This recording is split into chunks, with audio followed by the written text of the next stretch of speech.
It's the Retro Hunting Adventures with Mr. MegaManFan, and just because I can, here's an opening segment with my cat Tingo being cute and flexing his paw as he sits on my chest. We'll be right back after these introductory words from Megaran.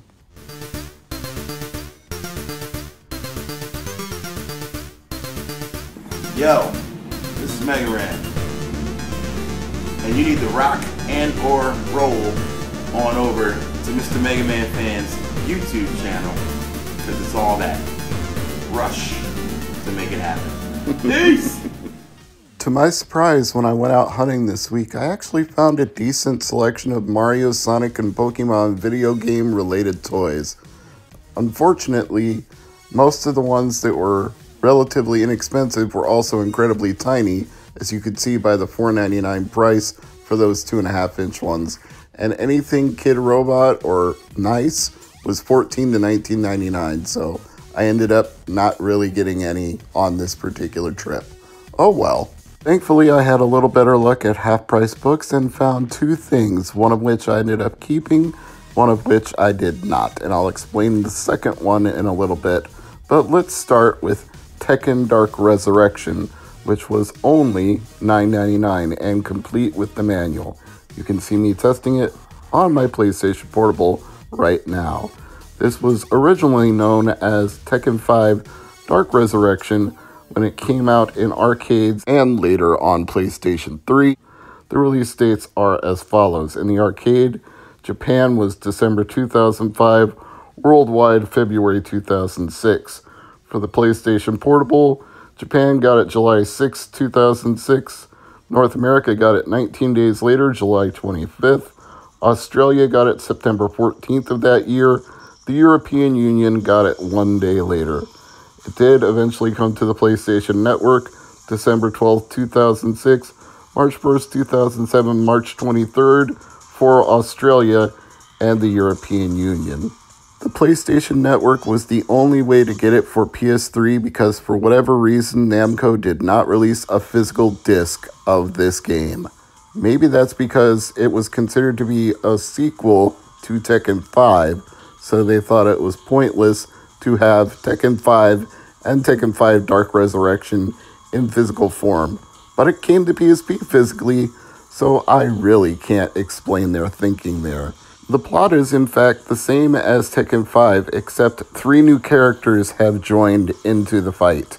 Emily de Roquefort seeks to destroy the Mishima Zaibatsu and end her father's financial woes.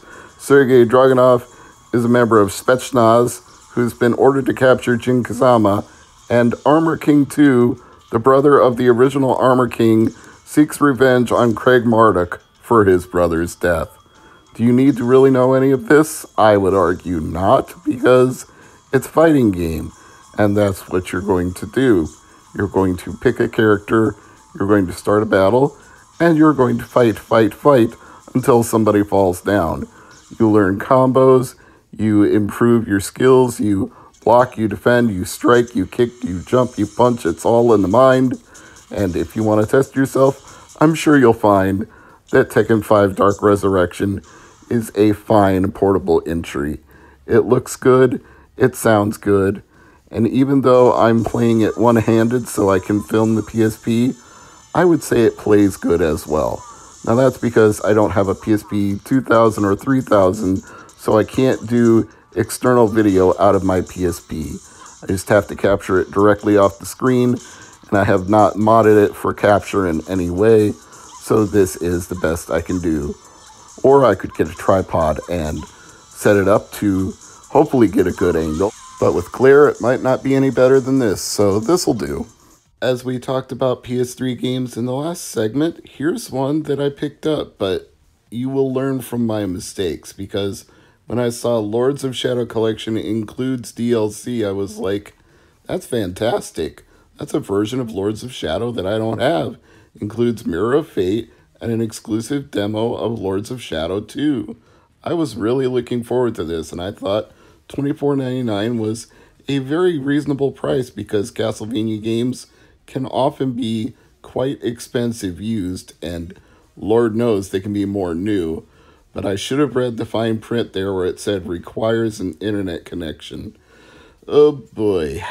Yeah, $24.99 may not be a bargain after all, but let's take a look at the disc first, shall we? And see what kind of condition it's in, whether it's even going to work at all. It's a little rough. Let me see if I can clean this up. Yeah, that looks a little better. I used a microfiber cloth and got a few of the smudges and fingerprints off of there. No terrible deep gouges that I can see, but we'll still have to put it in and find out. Now, the disc did boot up correctly when I put it in my PS3, and it even told me it was going to download version 1.03 as an update, so I thought, well, that's a relief. Maybe I don't need a DLC code to get the latest version of this game. It's going to go ahead and take care of everything I needed to take care of right here at the start. And that was misguided thinking, so let me just tell you, check carefully if you buy a used copy of this game. If it doesn't come with a DLC code, you're not getting Mirror of Fate or the Lords of Shadow 2 demo, and even if it does come with a code, it's probably already been redeemed, in which case, once you try to redeem it, you are SOL. And ultimately, this means I ended up returning Lords of Shadow because I paid $25 for what is essentially only one game.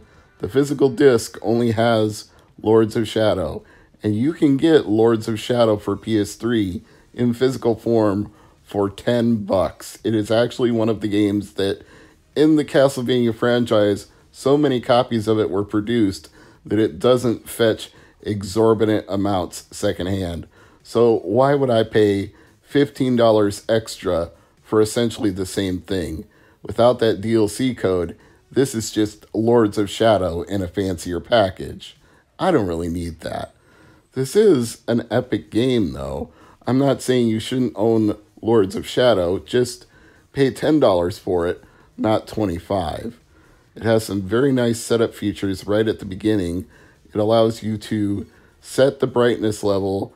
It says to do it until you can only see two masks, but I tend to go a little bit beyond that because, again, something a lot of Castlevania games are known for, especially later modern versions that aren't strictly 2D retro-style platforming and Metroidvania-esque, I would say they can be a little on the dark and gritty side, so turning it up just a little brighter than it recommends so you can actually see everything, not such a bad idea. I think I do that in most video games that offer a brightness setting anyway. And this opening introduction sequence narrated by Patrick Stewart is pretty damn epic. I was very happy to listen to it again, to hear what Mr. Stewart had to say about the Castlevania Lords of Shadow saga. It is a dark time for humanity, after all. Some would say, the pious would say, this is a test for the faithful, but it is, in fact, a curse on humanity, an attempt to wipe us all out. And who stands in the way of such grim destruction? Why, Gabriel Belmont, of course. You can't play a Castlevania game without playing as one of the Belmont clan. Well, you can. I guess you can play as Alucard, but for the most part, if you play Castlevania games, you're playing as a Belmont, and you have the weapons you would expect a Belmont to have. A retractable chain whip, some knives you can throw, a combat cross, and I would imagine there's even holy water in here somewhere, although I didn't play it for long enough to find it because ultimately I wanted to go ahead and take this back and reuse my $25 a little more wisely. But as for the plot, for those interested, Gabriel Belmont is a member of the Brotherhood of Light, holy knights who protect and defend the innocent against the supernatural. His wife Marie was brutally murdered by one of the supernatural, and her soul is trapped in limbo. Because she's now neither alive nor dead, she realizes what is at stake and guides Gabriel to save the world as he investigates this dark spell.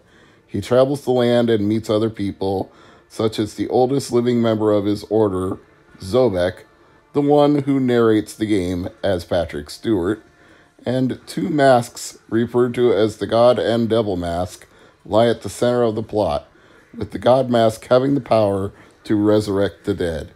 Gabriel Belmont intends to defeat the factions of the Lords of Shadow in order to obtain the pieces of the God Mask and bring back his deceased wife.